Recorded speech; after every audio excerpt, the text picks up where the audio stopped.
All right, let's dive into this incredible story about spiritual seeking. It's a journey that really turns all our usual expectations completely upside down. It's all about one person's frustrating, confusing, and, in the end, totally liberating encounter with a teacher who just demolishes the very path he was on. You know, this quote just nails the problem, doesn't it? That feeling that our own minds can take something so simple and alive and just twist it into this dry intellectual goal. Something we're always chasing, something that's always going to happen later. But what if the answer we're all looking for isn't in the future at all? So, we start with a character that I think a lot of us can relate to, especially if you've been on any kind of spiritual path. It's the seeker, and he's just tangled up in this web of ideas and goals, feeling like he's spinning his wheels and getting absolutely nowhere. And right away we run into this huge disconnect. I mean, on the one hand, you hear all the time, enlightenment is simple, it's your birthright, you're already there. But on the other hand, we're fascinated by these epic, almost superhero stories of gurus who need lifetimes of intense effort to get there. And this creates a major problem inside us. Because, let's be honest, we secretly want the guru with the glowing halo and the mystical powers.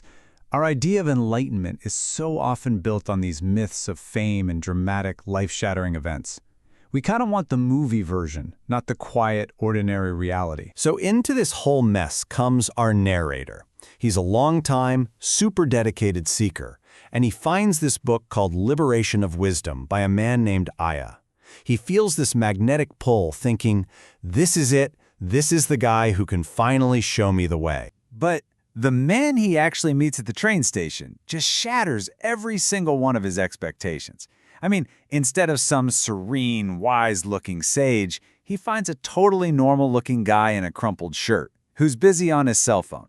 And the first feeling is just deep disappointment. Can you imagine? His mind is just racing with doubt. And that doubt gets even worse when Aya starts making calls to promote his own book. It feels so unguru-like. The whole thing is just jarringly, disappointingly normal. Okay, so they finally sit down for the first spiritual chat, the satsang. And this, right here, is where the demolition derby begins.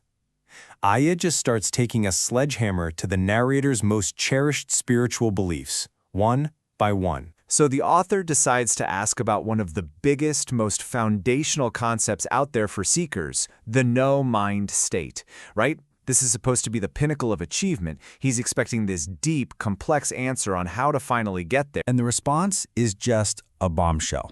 Aya flatly says there's no such state. The author literally feels the ground crumble beneath his feet. The first major pillar of his entire spiritual world has just been obliterated. He's completely stunned. So he pushes back.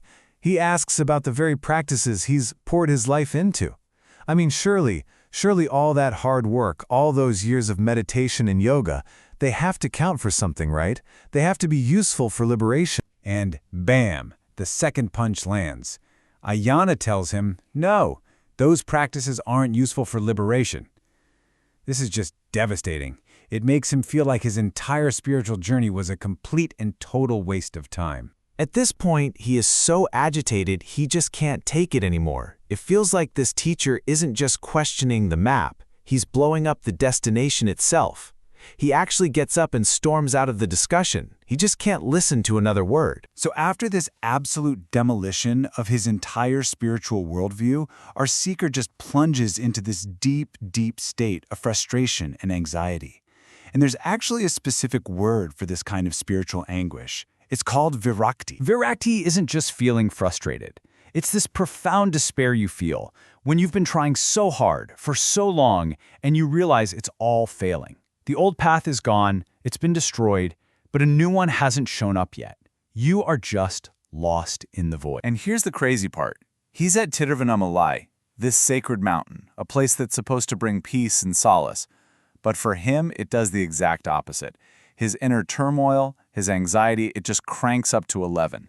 He's surrounded by peace but filled with total chaos.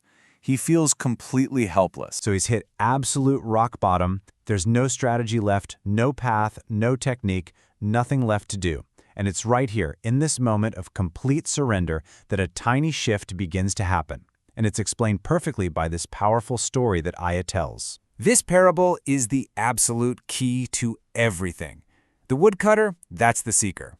And the strange beast, that's his own mind, his thoughts, his feelings. The more he tries to hunt it down and control it, the more it runs away, leaving him exhausted. But when he finally gives up the chase and just gets back to his life, back to cutting wood, the beast dies all by itself. And there it is. That's Aya's first huge teaching. The big secret isn't to fight your inner state. It isn't to hunt the beast. It's to just leave it alone and get on with the life that's right here in front of you. Do your work. And his second teaching is even more radical.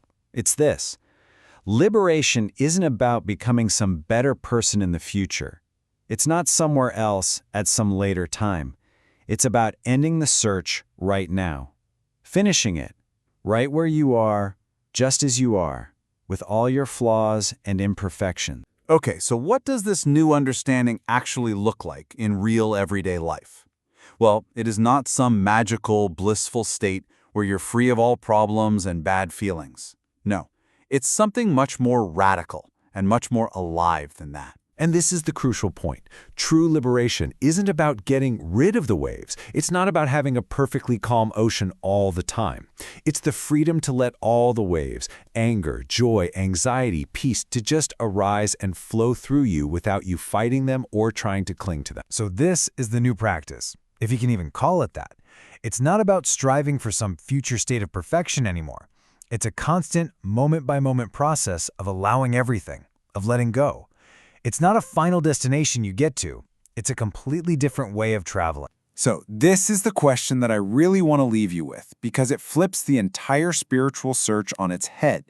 What if all this time, the freedom we've been desperately searching for isn't some destination at the end of a long, hard road, but it's found in the simple and totally radical act of just letting this moment be exactly as it is?